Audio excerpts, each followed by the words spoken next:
morning everyone. Today we'll do absorption of fats.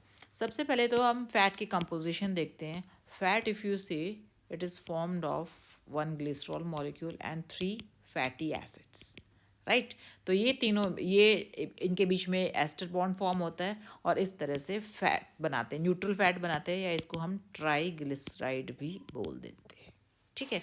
तो जाहिर सी बात है कि फैट के डाइजेशन के बाद जो है क्या क्या बाय प्रोडक्ट्स बनेंगे. फैट जो है डाइजेस्ट होगा तो इनिशियली यू कैन से ट्राइग्लिसराइड का डाइजेशन हुआ तो क्या बनेगा, जो है it will form 1 fatty acid and diglyceride. ठीक है. डाइग्लिसराइड का भी फर्दर जब डाइजेशन होगा it will form 1 fatty acids and monoglyceride. और लास्ट में स्मॉल इंटेस्टाइन में आते आते मोनोग्लिसराइड जो है वो भी कन्वर्ट हो जाती है फैटी एसिड और ग्लिसरॉल में. ठीक है. वैसे मैं बताऊँ कि ये जो फैटी एसिड्स है ना, ये एक लॉन्ग चेन हाइड्रोकार्बन है जिसमें मिनिमम जो है 12 कार्बन एटम होते हैं. और सोचो आप 3 इस तरह की फैटी एसिड्स जिसमें कार्बन एटम 12 या उससे ज़्यादा हों, they combine with glycerol to form fat. तो एक ये बहुत ही कॉम्प्लेक्स कंपाउंड होता है जिसका जो डाइजेशन जो है वो थोड़ा सा लंबा होता है और कॉम्प्लिकेटेड होता है. ठीक है. अब जो है क्या बाय प्रोडक्ट बने फाइनल हमारे फैट डाइजेशन के, दैट एक फैटी एसिड फॉर्म हुई, ग्लिसरॉल फॉर्म हुई और मोनोग्लिसराइड फॉर्म हुई. ठीक है. अब ये ग्लिसरॉल जो है ये वाटर सॉल्यूबल है. तो वाटर सॉल्यूबल है तो एलिमेंट्री कैनाल में ये इजीली पास हो जाता है. और alimentary canal is lined by cells जिनको हम क्या कहते हैं, म्यूकोजल सेल्स या इंटेस्टिनल एपिथेलियल सेल्स.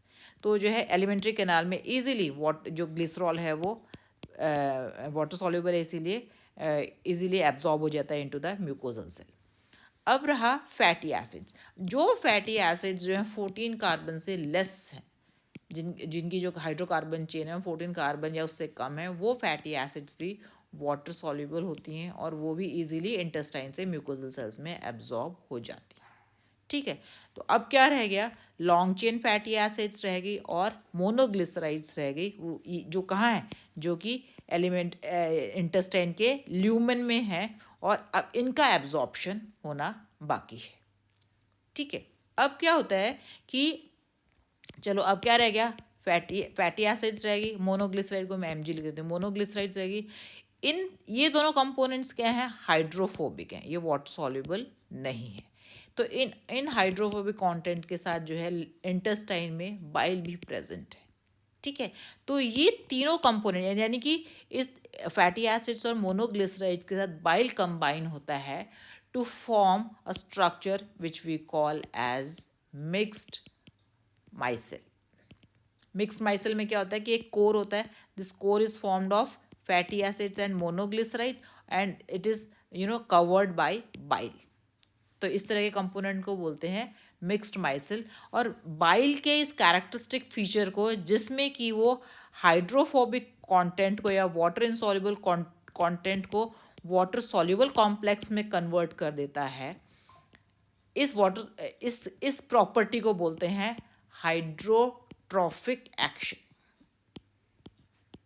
बाइल के इस एक्शन को क्या बोलते हैं, hydrotropic action, wherein they convert a water insoluble component into water soluble complex. ठीक है. अब जो है ये जो मिक्स्ड माइसेल है, अब ये फॉर्म हो गई, कहाँ फॉर्म हुई, ये फॉर्म हुई इंटेस्टाइन में.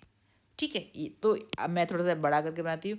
अब जो है ये क्या है, म्यूकोजल सेल्स है और यहाँ पर क्या है, वेसल्स है नीचे की तरफ. ठीक है. अब यहाँ पर जो है मैं इस कलर से बनाती, ये है मिक्स्ड माइसेल. ठीक है. तो जैसे ही मिक्स्ड माइसेल जो है, ये मिक्स्ड माइसेल है और जैसे ही ये सेल मेम्ब्रेन को टच करती है तो यहाँ पर एक डिप्रेशन बन जाता है इस तरह से. ठीक है. और डिप्रेशन इस तरह से डिप्रेशन बनता है और इस पॉकेट लाइक डिप्रेशन में ये अपने आप को सेट कर लेती है. धीरे धीरे क्या होता है कि ये जो मेम्ब्रेन है ये अपने आप को ज्वाइन कर लेती है और सेल साइटोप्लाज्म में एक वेसिकल बन जाती है. And this vesicle contains what, mixed myself या माइसेल इन इट. ठीक है. तो अब जो है क्या है कि ये mixed micelle in the form of vesicle is present in the mucosal cell. ठीक है, अब ये जो है, ये जो वेसिकल इस मिक्स्ड माइसिल को रिलीज कर देती है इनटू द साइटोप्लाज्म। ठीक है, अब इसके जो क्या क्या कंपोनेंट्स है इस मिक्स्ड माइसिल में, इसमें एक तो बाइल है और इसमें जो है फैटी एसिड्स और मोनोग्लिसराइड है। अब ये बाइल तो क्या है, वाटर सॉल्युबल है। बाइल जो है इजीली जाता है सेल मेम्ब्रेन से पास होता हुआ, और यहाँ पर क्या है, ब्लड कैपिलरीज है, ब्लड कैपिलरीज में एंटर कर जाता है, और ये ब्लड कैपिलरीज जो है बाइल को फिर हिपैटिक पोर्टल वेन में लेके जाती हैं, और हिपैटिक पोर्टल वेन से ये बाइल कहाँ जाएगा, इट विल रीच लिवर, और लिवर से फिर से ये जो बाइल है इंटेस्टाइन में आ जाता है, ये इंटेस्टाइन है ना, और इंटेस्टाइन में फिर बाइल जो है क्या ये बनाएगा, मिक्स्ड माइसेल बनाएगा, और ये मिक्स्ड माइसेल बनेगा, मिक्स्ड माइसेल से फिर से बाइल जो है सेपरेट हो जाएगा। तो बाइल के इस सर्कुलेशन को from liver to intestine and intestine to liver को बोलते हैं entero hepatic circulation. Entero means alimentary canal, hepatic means liver, यानी कि एलिमेंट्री कैनाल की किस पार्ट में, इंटेस्टाइन में, यानी कि इंटेस्टाइन यानी कि एलिमेंट्री कैनाल और लिवर के बीच के इस to and fro is cyclic circulation of bile को बोलते हैं एंटेरोहिपैटिक सर्कुलेशन। ठीक है, अब क्या रह गया, अब रह गया फैटी एसिड एंड मोनोग्लिसराइड। ठीक है, अब इन कंपोनेंट्स का क्या होता है कि दीज कंपोनेंट, यहाँ पर क्या है, स्मूथ एंडोप्लाज्मिक रेटिकुलम है, इस तरह से स्मूथ साइटोप्लाज्म में प्रेजेंट होता है ना, तो ये जो दोनों कंपोनेंट्स है ये कहाँ जाते हैं, they reaches smooth endoplasmic reticulum of the cell. ठीक है, वहाँ पर ये ट्राई जो है क्या होता है, इनकी जो फेट है फैटी एसिड्स की, वहाँ पर it combines with coenzyme A, fatty acid coenzyme A के साथ कंबाइन करती है, किसके अंदर, इसके अंदर स्मूथ एंडोप्लाज्मिक रेटिकुलम के अंदर। ठीक है, वहाँ पर क्या बनाता है, इट फॉर्म्स फैटी असाइल कोए in presence of enzyme thiokinase, जो कि एटीपी डिपेंडेंट एंजाइम है।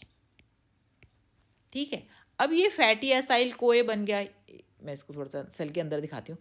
फैटी असाइल कोए जो है, और इसके अलावा वहाँ पर मोनोग्लिसराइड भी प्रेजेंट है ना, ये मोनोग्लिसराइड जो है किस में कन्वर्ट होती है, फॉस्फैटिडिक एसिड में, और ये फॉस्फैटिडिक एसिड के साथ कंबाइन करती है, फैटी असाइल कोए के साथ कंबाइन करके क्या बनाएगी, डाइग्लिसराइड।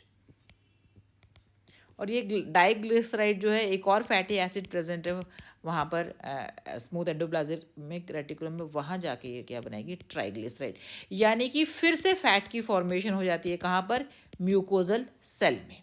ठीक है, अब ये ट्राइग्लिसराइड क्या होगा, ये ट्राइग्लिसराइड जो है सेल में, इनके अलावा वहाँ पर जो है कोलेस्ट्रॉल भी प्रेजेंट है, प्लस वहाँ पर फॉस्फोलिपिड भी प्रेजेंट है। ठीक है, तो अब क्या है, कोलेस्ट्रॉल, फॉस्फोलिपिड प्लस ट्राइग्लिसराइड।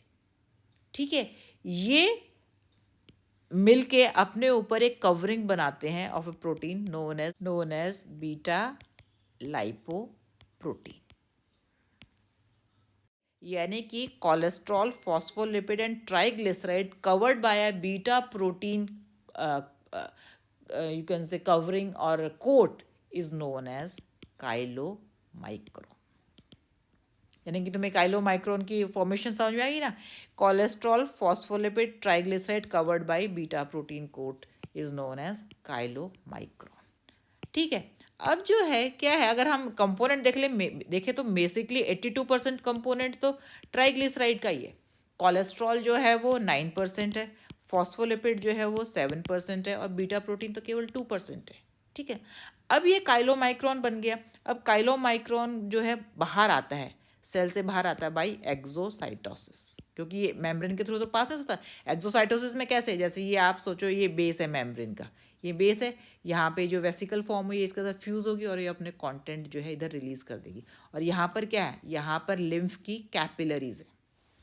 ठीक है, यानी कि अब काइलोमाइक्रॉन्स जो है म्यूकोजल सेल्स के बेस में, यहाँ पर क्या है, लिम्फ कैपिलरीज है, और लिम्फ कैपिलरीज को बोलते हैं लैक्टियल्स। यानी कि काइलोमाइक्रोन्स अब कहाँ पहुँच गए हैं, लैक्टियल्स में पहुँच गए। और ये सारी लैक्टियल्स मिलके क्या बनाती है, एक लिम्फ वेसल बनाती है जिसको हम कहते हैं थोरैसिक डक्ट। ठीक है। अब जो तुमने देखा ना लिम्फ का कलर वाइट होता है, वो वाइट क्यों होता है, बिकॉज ऑफ द काइलोमाइक्रोन। ठीक है। यानी कि देखा जाए तो डाइजेशन, फैट डाइजेशन का प्रोडक्ट तो अभी तो कहाँ है, लिम्फ वेसल में ही है ना। अभी तो हमारी मेन स्ट्रीम या मेन ब्लड वेसल्स, वेन्स और ब्लड में तो आया ही नहीं। तो अभी लिम्फ वेसल, कौन से लिम्फ वेसल में जाता है, ये थोरैसिक डक्ट में।